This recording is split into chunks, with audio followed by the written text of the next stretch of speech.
കർത്താവിൻ്റെ മഹത്വമുള്ള നാമം വാഴ്ത്തപ്പെടുമാറാകട്ടെ. അനുഗ്രഹീതമായ ഈ നല്ല പ്രഭാതത്തിനായിട്ട് കർത്താവിന് സ്തോത്രം ചെയ്യുന്നു. ഈ പ്രഭാത സന്ദേശം കേൾക്കുന്ന എല്ലാ പ്രിയപ്പെട്ടവർക്കും വീണ്ടും വരുന്നവനായ ക്രിസ്തയേശുവിൻ്റെ ധന്യമുള്ള നാമത്തിൽ എൻ്റെ പ്രഭാത വന്ദനങ്ങളെ നിമിഷമർപ്പിക്കുകയാണ്. സദൃശവാക്യങ്ങളുടെ പുസ്തകം 24-ാം അധ്യായം അതിൻ്റെ 10-ാമത്തെ വാക്യം. കഷ്ടകാലത്ത് നീ കുഴഞ്ഞു പോയാൽ നിൻ്റെ ബലം നഷ്ടം തന്നെ. ഈ വാക്യങ്ങൾക്കാണ് ദൈവത്തിന് സ്തോത്രം ചെയ്യുന്നു. ദൈവമക്കളായി നമ്മുടെ ജീവിതത്തിൽ അല്ലെങ്കിൽ ക്രിസ്തീയ ജീവിതത്തിനകത്ത് കഷ്ടമെന്നത് പറയുന്നത് ഒരു സ്വാഭാവിക പ്രക്രിയയാണ്.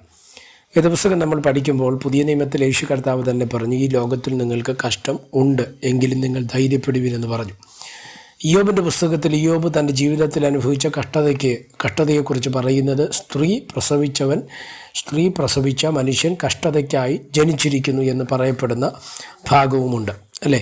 അപ്പോൾ ഇവിടെ നമ്മൾ മനസ്സിലാക്കേണ്ട ഏറ്റവും പ്രധാനപ്പെട്ടൊരു കാര്യമാണ്, കഷ്ടതകൾ എന്ന് പറയുന്നത് ക്രിസ്തീയ ജീവിതത്തിൽ, ദൈവമക്കളുടെ ജീവിതത്തിൽ അത് സ്വാഭാവികമായി നടക്കുന്ന ഒരു പ്രക്രിയ മാത്രമാണ്. എന്നാൽ നമ്മൾ പലപ്പോഴും തളർന്നു പോകുന്നത്, നമ്മൾ പലപ്പോഴും ക്ഷീണിച്ചു പോകുന്നതിൻ്റെ പ്രധാന കാരണമെന്ന് പറയുന്നത് കഷ്ടതയാണ്, അല്ലേ? ഈ കഷ്ടത നമ്മുടെ ജീവിതത്തിൽ എങ്ങനെ നമുക്കിതിനെ തരണം ചെയ്യാൻ കഴിയും? വേദപുസ്തകം നമ്മൾ പഠിക്കുമ്പോൾ പഴയ നിയമത്തിലാകട്ടെ പുതിയ നിയമത്തിലാകട്ടെ കഷ്ടതകൾ ഒരാളിൻ്റെ ജീവിതത്തിൽ നിന്ന് മാറിപ്പോയതായിട്ട് നമുക്ക് മനസ്സിലാക്കുവാൻ തക്കവണ്ണം കഴിയുന്നില്ല. പക്ഷേ അതെന്ത് ചെയ്തിട്ടുണ്ട്? അത് പലപ്പോഴും നമ്മൾ അതിജീവിക്കേണ്ട ഒരു മേഖലയാണ്. ഇപ്പോൾ ഇയ്യോബ് കഷ്ടം അനുഭവിച്ചു, ആ കഷ്ടത മാറുകയല്ല, പക്ഷേ അതിനെ തരണം ചെയ്യുന്ന ഒരു ഇയ്യോബിനെയാണ് നമുക്ക് അവിടെ കാണുവാൻ തക്കവണ്ണം കഴിയുന്നത്. ദാവീദ് കഷ്ടതകളിലൂടെ കടന്നു പോകുന്ന ഒരു മേഖലയുണ്ട്, അതും തരണം ചെയ്യപ്പെടുകയാണ്, അല്ലേ? എന്നെ ശ്രദ്ധിക്കുന്ന ദൈവമക്കളോട് ഞാൻ പറയാം, കഷ്ടത എന്ന് പറയുന്നത് ഒരിക്കലും നമ്മളെ തകർക്കുവാനല്ല.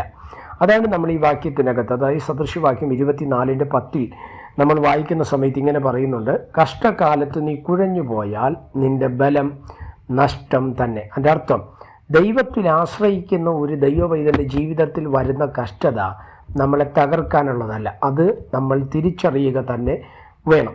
ദൈവകൃപയ്ക്കായിട്ട് നമ്മൾ ദൈവാശ്രയത്തോടുകൂടെ കഷ്ടതകളെ നമ്മൾ തരണം ചെയ്താൽ അത് നമ്മുടെ ജീവിതത്തിനകത്ത് അനുഗ്രഹമായി മാറുക തന്നെ ചെയ്യും എന്നുള്ളതിനകത്തും സംശയമില്ല. അതുകൊണ്ട് ഇന്ന് പ്രഭാതത്തിൽ ഈ സന്ദേശം നിങ്ങൾ കേൾക്കുമ്പോൾ ഒരു കാര്യം ഉറപ്പിച്ച് മനസ്സിലാക്കുക, കഷ്ടത മാറുകയല്ല നമ്മുടെ ആഗ്രഹം, പകരം അതിനെ അതിജീവിപ്പാനുള്ള ഒരു ദൈവശക്തി നമ്മുടെ മേൽ ദൈവം പകരപ്പെടേണ്ടത് ആവശ്യമാണ്, അല്ലേ?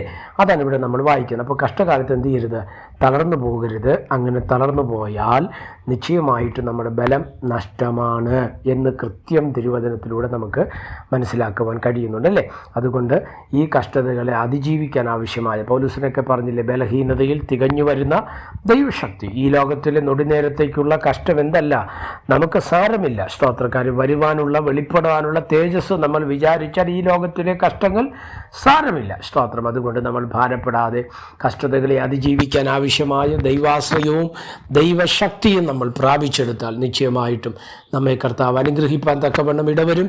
സ്വർഗം അതിനായിട്ട് നമ്മളെ സഹായിക്കട്ടെ. പ്രാർത്ഥിക്കാം. പരിശുദ്ധനായ ദൈവമേ, സ്വർഗീയ നല്ല പിതാവേ, ഈ സന്ദേശത്തിനായിട്ട് സ്തോത്രം ചെയ്യുന്നു. ഈ സന്ദേശം കേൾക്കുന്ന എല്ലാ പ്രിയപ്പെട്ടവരെ തൃക്കരകൾ തരികയാണ്. അവിടെ നിന്ന് ചിറകടി മറയ്ക്കുകയും സഹായിക്കുകയും അനുഗ്രഹിക്കുകയും ചെയ്യേണ്ടതിനായി പ്രാർത്ഥിക്കുന്നു. സമസ്തവും ഏൽപ്പിക്കുന്നു. മഹത്വം അങ്ങേക്ക്. യേശു കർത്താവിൻ്റെ നാമത്തിൽ പ്രാർത്ഥനകളെ കേൾക്കണം. സ്വർഗീയ നല്ല പിതാവേ, ആമേൻ. എല്ലാവരെയും ദൈവം അനുഗ്രഹിക്കട്ടെ. God bless you.